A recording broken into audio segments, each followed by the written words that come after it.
Let's get an awesome Podfest reception to the one and only Holly Shannon.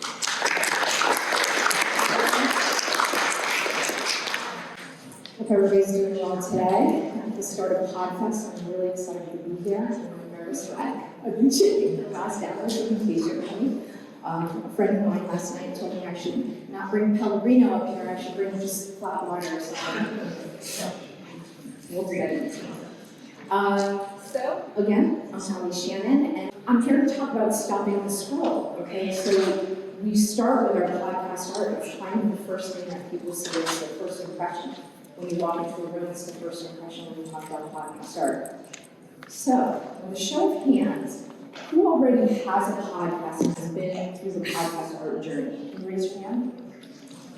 Okay. And with a show of hands, who has not done this before, is maybe thinking of outsourcing their podcast art, or is just starting off on their journey? Okay. So we have a few people in here that are a little more seasoned, but I am going to be addressing rebranding, so I think this pertains to everybody, so I'm happy that all.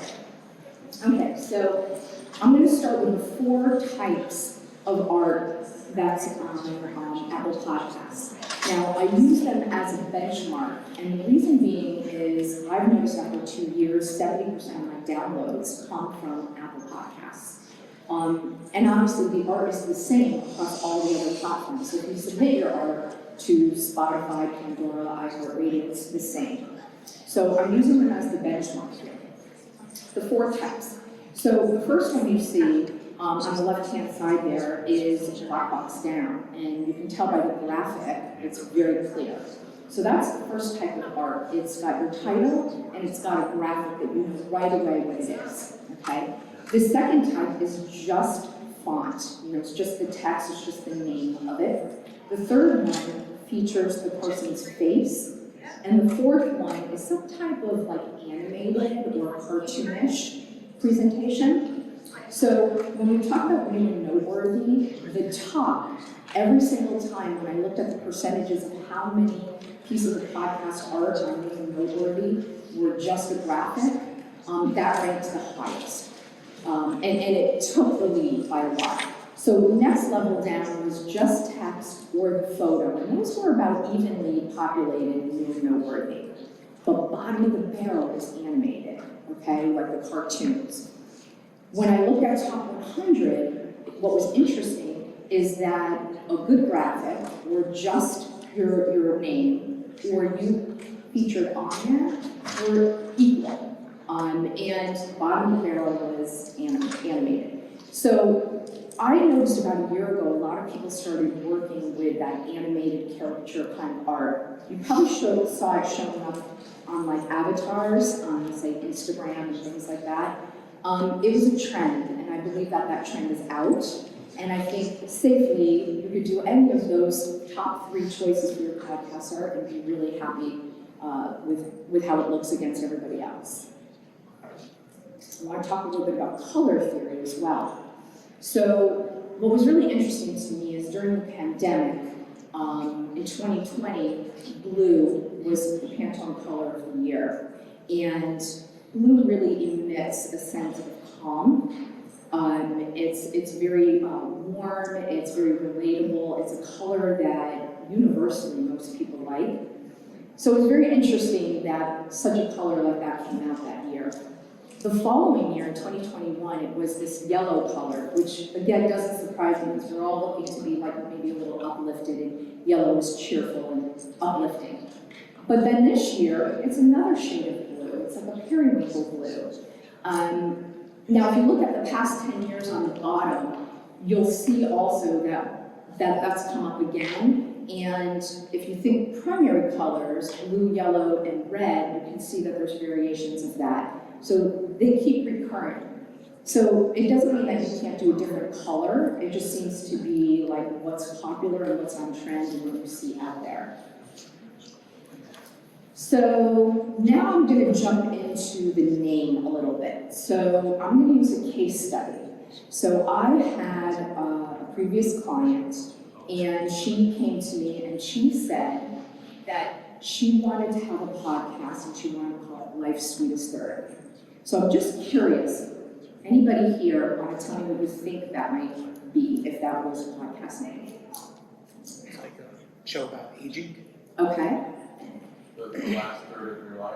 okay. So what she was doing was a podcast where she interviewed authors over 50 that had their first novel after the age of 50, that milestone of changing careers.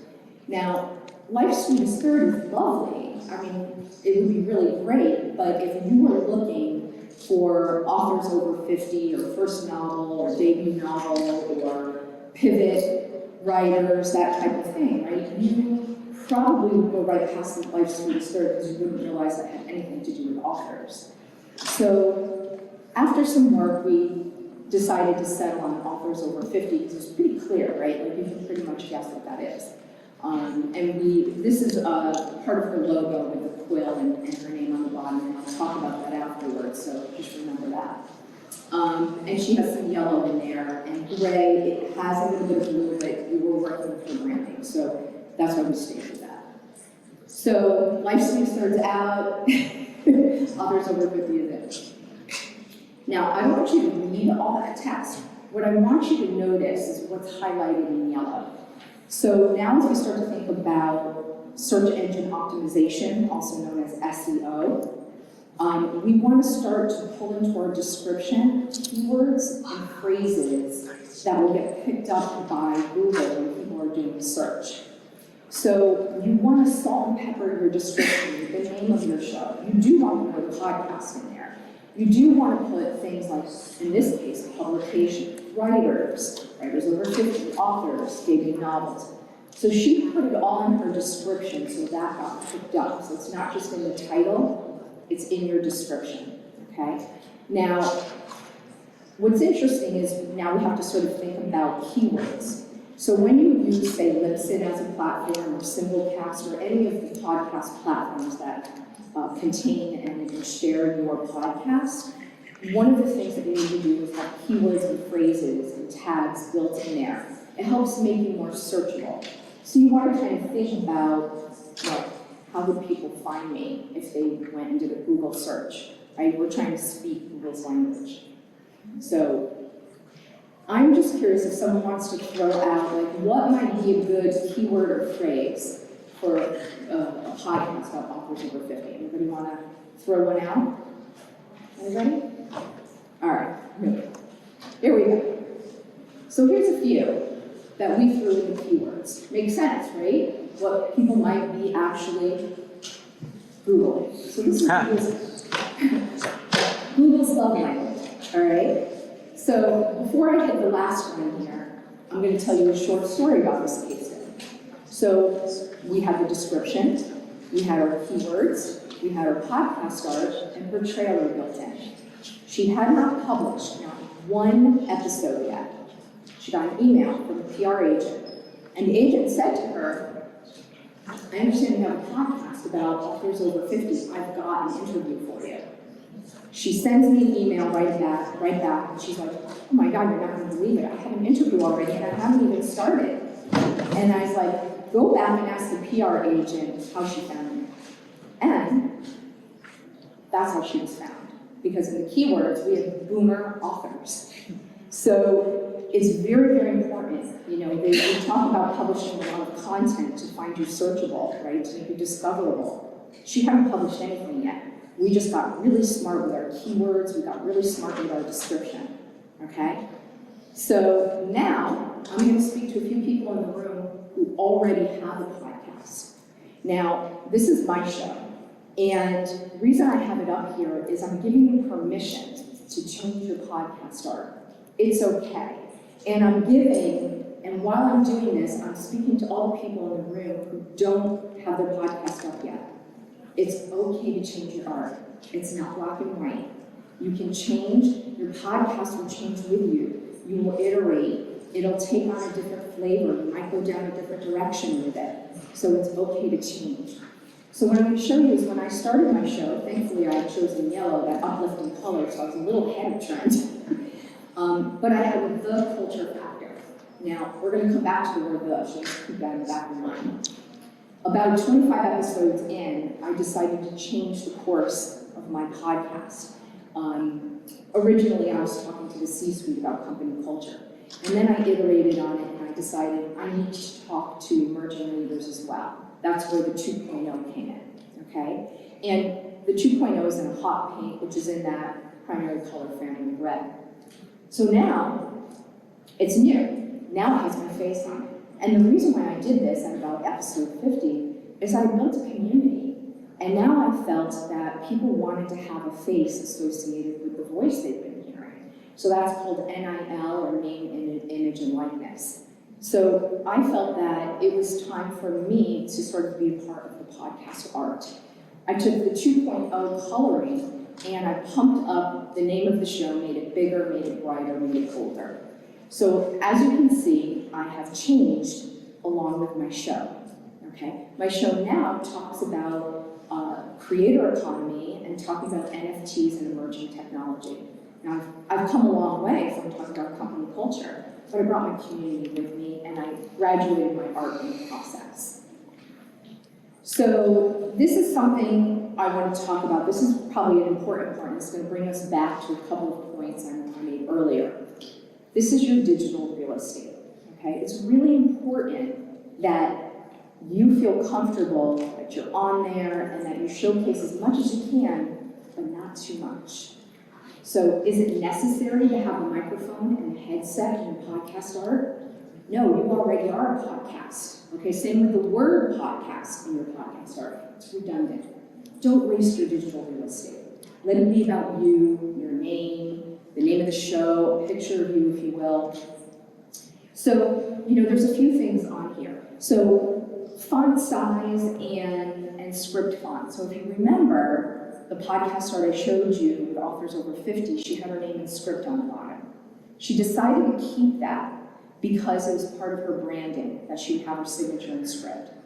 But I will tell you that when you look at it smaller, it's a little hard to read. But this is your podcast. This is your podcast art, so you get to make the executive decision, right?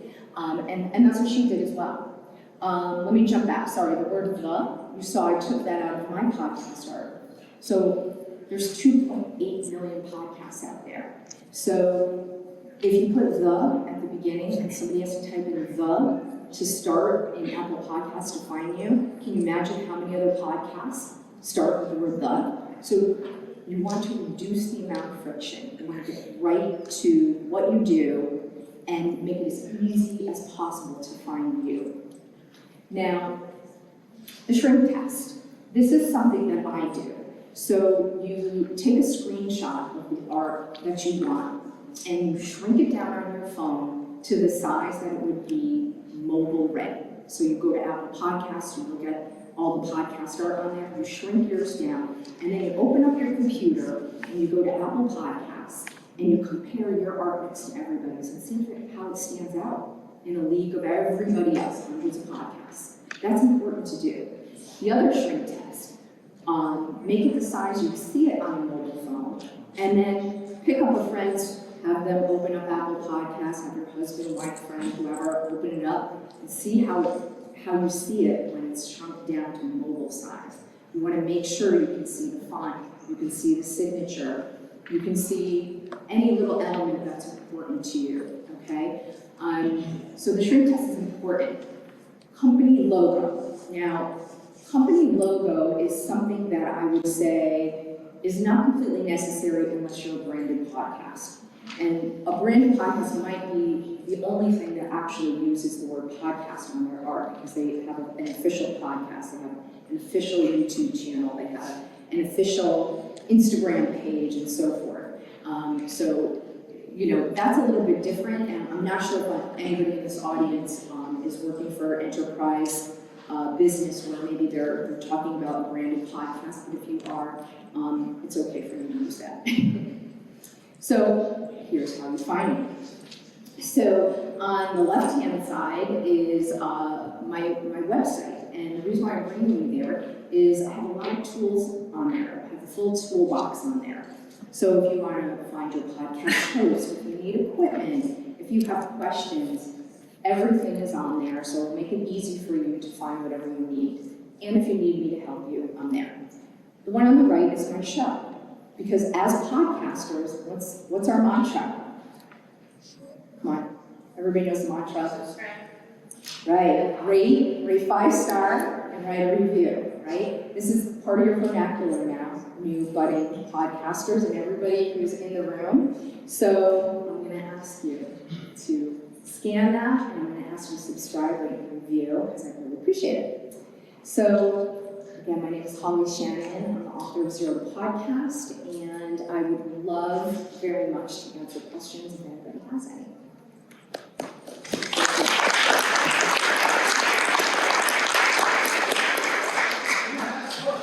Yes, go for it. Is there a niche of podcasting where you would recognize those cartoony or animated graphics that it might be a good fit for?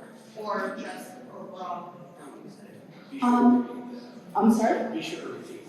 Okay, so you want to know, is it necessary to, or is there a place for animated podcast art? So I would say there could be. I just read in the Morning Brew yesterday that streaming TV is moving into the podcast realm quite a bit. So if there's a show that you really loved, like Succession or Billionaires or Inventing Anna or something like that, they are now doing a podcast where you can learn about how the characters were built, what production was like, what legal battles they had, and so forth.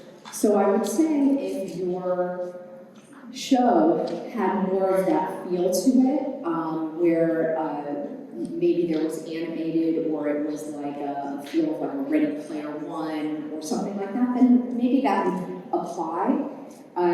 But again, if it is your podcast, you get to make the executive decision. I was just sharing with you what I saw in trend, and unfortunately, I don't think that's really trending as much. Sorry. Go ahead, and then we'll jump in. What's your best advice for building an audience? Best advice for building an audience. Okay, so a lot of people when they start a podcast right away, they're thinking about that, and I think it's important to do that. I think we're all stuck right now using social media as the best way to get out there. I started my podcast with 0 downloads like everybody else. My show now is in the top 2%. So I did that by social media. I was on LinkedIn, Twitter, Instagram, and Facebook. I did make a mistake, however, that I will share with everybody. I had 2 pages. I had one for the show, and I had one for Holly Shannon. And I will tell you that it's exhausting to speak in 2 voices on 4 platforms, which meant I was doing 8 posts, like 2-3 times a week. Exhausting. I think building an audience, they're looking for the person. They want somebody they can relate to. And I learned quickly that being the voice of culture factor, being Holly Shannon, in the end, people wanted to hear me. They wanted to be able to ask me questions, not, a show name. So I switched to that. And I'm going to add to that. I'm going to say to everybody in this room, I've learned along the way that you need to Marie Kondo your social media strategy. And what I mean by that is don't take on everything if you're not already playing in those platforms. If you don't enjoy LinkedIn and you don't enjoy Facebook, but you love Instagram and doing Reels and you love YouTube or wherever, play where you like to play. Don't try to cover everywhere. You will build your audience. They will find you because you're doing something that you love, you're talking about something that you love, and you're playing in the places that speak to you. So that's how I would build that. Do you think that LinkedIn is really a place that helped you grow? But it's just something that we're considering, and so I think especially having a professional podcast, I see a great opportunity in it, but I haven't done it yet. How did you use LinkedIn to help you kind of build an audience there? I think it does. I think if you're corporate, business related, I think that it would be a loss to you to not be there. I do think it's really important. LinkedIn Live is also another feature that they have for creators, and it might be something for you to apply for. So if you decide to do the video format, you can stream live into LinkedIn, and then you can build that as your YouTube channel as well, and sort of double down on what you're doing so you don't have to do things over again. But I think, LinkedIn is a professional network, so I think you absolutely need to be there. Yes. Did you see any increase in your downloads as you honed in on your artwork? Not so much the artwork, so much as I learned to get confident with my voice and remain passionate about what I was talking about. I started out talking about company culture from the C-suite, and it was right when COVID started, so it was very relevant. But when I rebranded the show, I decided I wanted to talk to emerging leaders as well, and that got me excited because there were so many people that were like rising to the top, and I wanted to highlight them. And then I started talking to the gig and creator economy. That was sort of the fallout of the pandemic, and getting into branding and NFTs and how you can use that for your podcast. So I think it grew because I remained relevant to the zeitgeist and remained passionate to what I was talking about. I feel really bad because this gentleman on the end here had his hand raised at the beginning and I lost you. My apologies. What do you recommend in terms of services for environmental professionals, such as artwork or something like that? Yes, so you want to know what sites or how to source people to do like artwork and so forth. I actually have had good luck with Fiverr and Upwork. Not everybody has luck with that, but I have had that. It is on my website. I do have the link on there. I used, actually for my book, which I have in the back for any new podcasters that want to take that, they helped me realize the art on the cover of my book. And then, of course, the transcript, getting that, the manuscript together so it was appropriate as a self-published author on Amazon. So I used those. There's a lot. There's Contra. Contra's a good one, too, because they don't take any money from the creators, whereas Fiverr takes like 20%. So every time they're paying somebody, Fiverr's taking a cut. So I think those two sources have worked for me. I hope that works for you. Yes, sir. And what do you think about creating a specific art for each episode? Is it good strategy? I'm sorry, the specific art for what? For each episode you launch in your podcast, is it good strategy or? Okay, so creating podcast art that's unique to each episode is your question? Okay, so I do that. So I keep my podcast art stagnant for the show. So every time the show launches, it automatically does that, of course, on Apple Podcasts, Spotify, and so forth. But I create my art, I sort of reworked it a little bit, and I ask for the headshot of my guest coming on, and I build out in Canva, which is also on my website, there's a link to it there. And I add their picture into there, and when I'm posting on social media is when I share the guest picture on my podcast art. I will say sometimes it's a little problematic because sometimes their artwork is not very high quality. So on occasion, when that's happened, I've had to change the podcast art one step further and actually take my picture off and just put them on there with my logo and everything to make it work. It is an extra step. You can just feature their headshot that day on social media if you don't want that extra step. But it is kind of nice as part of branding. Any other questions? Yes. We're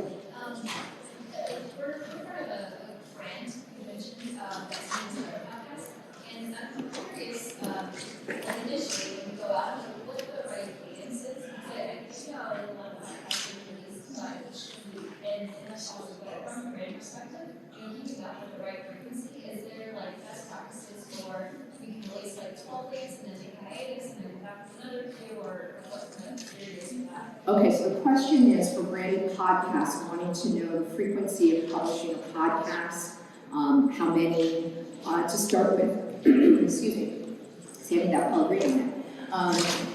Here's the thing, when you launch, have you launched yet? Okay, so when you launch, you're gonna get a lot of opinions on how many to launch with, okay? The reason why you're gonna get that is a lot of people play a numbers game. So think about it, if you launch 5 episodes and you get 100 people at your launch party to subscribe, how many podcasts do you have downloaded? 500, right? So if you launch 10 to start and you get 100 people, the number goes up. So a lot of people get married to the numbers game. I like to stay away from that. And what I like to say is get enough that are ready to launch to get people excited to listen to your podcast. So maybe that's 3 to 5. You give them something to start with. And then you also have a few that are already, as I say, in the hopper. You're already editing, you're already working on it. And the reason why we do that is you want runway. As people are consuming that wonderful content you just created, you're already building the launch for the rest of the ones coming down the pike, and it keeps you consistent. I always recommend batch recording as much as you can. Makes you more efficient, and it always keeps it in the hopper and takes some of that stress out of it for you. What I would say is I think it's okay to take breaks for seasons.